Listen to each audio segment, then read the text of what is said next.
Good morning, my dear students.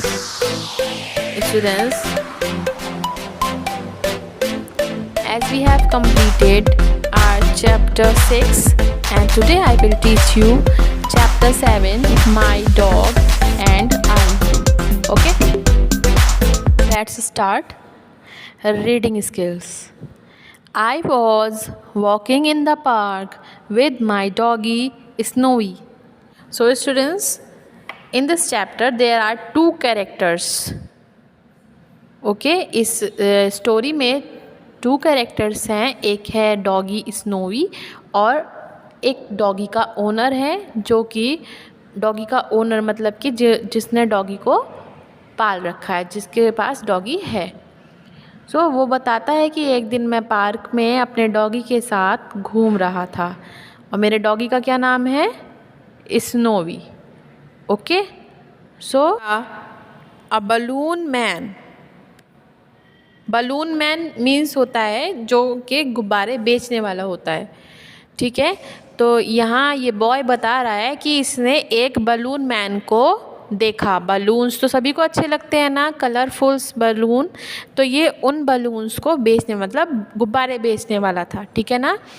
So when I सा a balloon man giving balloons to all the children in the park.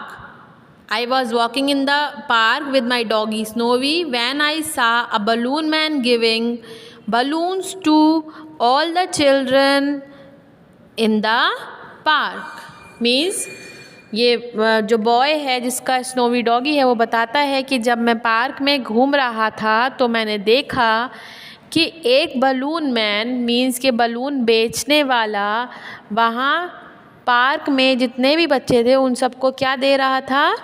Balloon दे रहा था। ठीक है, balloon man यानी कि गुब्बारे बेचने वाला वो वहाँ पार्क में सभी बच्चों को बलून दे रहा था। अब बलून्स कितने प्यारे लगते हैं बच्चों को, सभी लोगों को बलून्स पसंद है, आप लोगों को भी पसंद है। ओके, सो यहाँ पर डॉगी और डॉगी का ओनर दोनों घूम रहे थे और एक बलून मैन बलून्स दे रहा था बच्चों को। ठीक है, I ran to him and asked for a pink one. My dog and I started playing with it. Means I ran to him and asked for a pink one. मैं उसके पास गया और मैंने एक पिंक कलर के balloon के लिए कहा। ठीक है, और फिर मेरे डॉग ने और मैंने उसके साथ खेलना स्टार्ट कर दिया। सभी बच्चे बलून ले रहे थे तो ये बच्चा भी बलून मैन के पास गया और इसने एक बलून के लिए अपने कहा, तो फिर बलून मैन ने पिंक कलर का बलून इस बच्चे को दिया और फिर उसके बाद ये अपने डॉगी के साथ उस बलून से खेलने लगा। दोनों ही पार्क के अंदर बहुत ज़्यादा एंजॉय करने लगे, खेलने लगे साथ में। Okay, we followed it all over the park as it blew about. Suddenly there was a splash. Means we followed it all over the park. हम उस बलून का पीछा करते रहे पूरे पार्क में। बलून जहाँ जा रहा था हम भी उसके पीछे पीछे जा रहे थे जब तक कि वो फूट नहीं गया। एज इट ब्लू अबाउट मतलब कि जब वो उड़ रहा था तो हम उसके पीछे जा रहे थे। Suddenly there was a splash. अचानक से वहाँ क्या होता है? एक स्प्लैश मतलब पानी की आवाज़ आती है। जब पानी के छींटे उठती हैं ऊपर तो उसे हम बोलते हैं splash. Okay, oh my goodness, my dog had fallen into the pond. Means oh my goodness, my dog had fallen into the pond कि क्या हो गया? मेरा डॉग तो पॉन्ड मतलब जैसे छोटे छोटे तालाब होते हैं उन्हें पॉन्ड बोलते हैं, तो पार्क में ऐसा ही एक पॉन्ड था। तो वहाँ पर डॉगी गिर गया था, उसी के गिरने से वो छींटे उड़ी थी पानी की जब स्प्लैश हुआ था अचानक से। ठीक है, सो What could I do? I ran to an old gentleman reading a newspaper on a bench. Means कि मैं वहाँ एक बूढ़े जेंटलमैन के पास गया जो कि एक न्यूज़पेपर पढ़ रहे थे। पार्क में एक जेंटलमैन बैठे हुए थे जो कि ओल्ड थे और वो क्या कर रहे थे, एक न्यूज़पेपर पढ़ रहे थे और वो बेंच के ऊपर बैठे थे। जब स्नोवी पॉन्ड के अंदर गिर गया तो उसके ओनर ने सोचा अब मैं क्या करूं, तो वो एक ओल्ड जेंटलमैन के पास गया। Uncle will you help me to rescue my dog, it has fallen into the pond. Uncle will you help me to rescue my dog, it has fallen into the pond. तो फिर मैंने uncle से कहा कि uncle क्या आप मेरी मदद कर सकते हैं, और क्योंकि मेरा डॉग कहाँ गिर गया है, मेरा डॉग पॉन्ड के अंदर गिर गया है। It has fallen into the pond. Okay, तो स्नोवी के जो ओनर था उसने एक ओल्ड जेंटलमैन से मदद मांगी।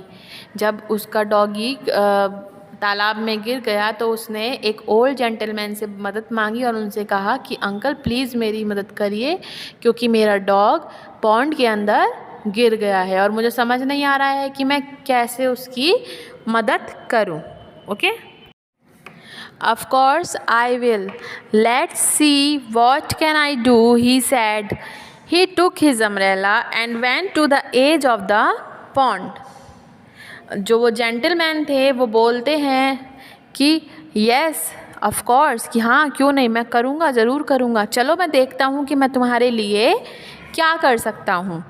ही took his umbrella and went to the edge of the pond. Edge means किनारा, जो पॉन्ड का किनारा था वो उसके पास पहुंच जाते हैं जो ओल्ड जेंटलमैन थे और वो कहते हैं कि अब मैं देखता हूँ मैं तुम्हारे लिए क्या कर सकता हूँ। Okay, he held out one end of his umbrella and tried to put the other end as near to Snowy as he could. He held out one end of his umbrella means कि उन्होंने एक side, जो umbrella जहाँ से हम open करते हैं उसके ऊपर वाली साइड होती है, जैसा कि आप पिक्चर में देखेंगे यहाँ आपके चैप्टर में, उन्होंने एक एंड जो था वो स्नोवी की तरफ करा और दूसरा एंड को अपने हाथ में रखा। He held out one end of his umbrella and tried to put the other end as near to Snowy as he could. मतलब कि एक तो उन्होंने हाथ से पकड़ा और दूसरा एंड स्नोवी के पास किया जितना वो कर सकते थे। ठीक है, अगर वो ज़्यादा उसकी तरफ साइड झुकते तो वो भी गिर सकते थे पॉन्ड में, तो इसीलिए उन्होंने जितना भी वो कर सकते थे उतना किया और दूसरा एंड अपने हाथ में रखा जिससे कि वो स्नोवी को आसानी से पॉन्ड के बाहर निकाल सकें। Okay, The dog jumped and caught hold at the end of the umbrella near it and we pulled it to safety. Means कि जब डॉगी की तरफ उन्होंने ओल्ड जेंटलमैन ने अम्ब्रेला किया तो उसका एक साइड पकड़कर, एक साइड तो उन्होंने अपने हाथ में रखा और दूसरा साइड स्नोवी के साइड किया, तो स्नोवी ने वो साइड को पकड़ा कसके और जंप किया पॉन्ड से बाहर निकलने के लिए।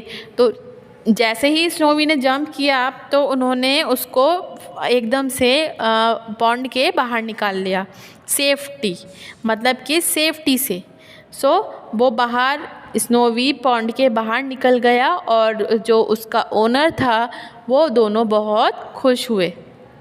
ठीक है, क्योंकि जब वो स्नोवी पॉन्ड के अंदर था तो वो बच्चा, उसको जो स्नोवी का जो मालिक था, जो ओनर था, वो ओल्ड जेंटलमैन से रिक्वेस्ट करने गया कि प्लीज़ अंकल मेरी हेल्प कीजिए, मेरा डॉगी जो है वो वहाँ पॉन्ड के अंदर गिर चुका है। उसके बाद उन्होंने अपने अम्ब्रेला के थ्रू स्नोवी को उस पॉन्ड के बाहर निकाला। Okay, I thanked the gentleman and went home with a sad and wet dog. मैंने उन जेंटलमैन को शुक्रिया कहा, उनको बोला कि थैंक यू अंकल, आपने मेरी इतनी मदद की, मेरे डॉगी को बाहर सेफ्टी से बाहर निकाला। And went home with a sad and wet dog. जब स्नोवी पॉन्ड के बाहर आया तो वो बहुत ज़्यादा दुखी था और कैसा था, वेट यानी कि भीगा हुआ था और वो बहुत ज़्यादा दुखी था। जब पानी के अंदर से डॉगीज़ बाहर आते हैं तो वो कैसे हो जाते हैं, एकदम गीले भीगे हुए, और वो अपने आप को झटक कर उस पानी को वहाँ से हटाते हैं। So I thank the gentleman and went home with the sad and wet dog. मैंने उनको जो ओल्ड जेंटलमैन थे उनको थैंक कहा, धन्यवाद दिया, और अपने वेट और सैड डॉग के साथ वहाँ से घर की तरफ चल दिया, क्योंकि दोनों वो पार्क में घूमने आए थे और अचानक से ही डॉगी स्नोवी कहाँ गिर जाता है, पॉन्ड के अंदर गिर जाता है। फिर पॉन्ड के अंदर देखकर उसके जो ओनर था वो बहुत ज़्यादा परेशान होता है, मेरे डॉगी कहाँ गया। जब वो देखता है कि वो पॉन्ड के अंदर गिरा हुआ है, फिर वो एक अंकल के पास जाता है जो कि न्यूज़पेपर पढ़ रहे थे वहाँ बैठे हुए, और वो फिर उनसे वो जो वहाँ उसका ओनर था डॉगी का, वो मदद मांगता है फिर अपने डॉगी को बचाने के लिए, किससे, उन अंकल से। और फिर वो दोनों जब वो पॉन्ड से बाहर निकल जाता है, क्योंकि वो पॉन्ड के अंदर गिरा हुआ था, पॉन्ड के बाहर निकल के वो कैसा गीला और दुखी था, क्योंकि वो पॉन्ड के अंदर गिर चुका था। फिर वो ऐसे ही अपने डॉगी को अपने साथ अपने घर ले जाता है, अपने भीगे हुए डॉगी को अपने साथ अपने घर ले जाता है। ओके, उसका डॉगी बहुत ज़्यादा दुखी था बाद में। Okay, so students, I hope you all have enjoyed the story well. आप लोगों को सभी को स्टोरी बहुत ज़्यादा पसंद आई होगी, और आपको इसको घर पर रीड करना है अच्छे से। ये स्नोवी की डॉग की और एक बॉय की स्टोरी है, इसको आपको पढ़ने में इंटरेस्ट आएगा। घर पर भी आप पढ़ें और मम्मी को भी बताएं कि आज मैम ने हमें ये स्टोरी पढ़ाई है। Okay, so okay, thank you, bye.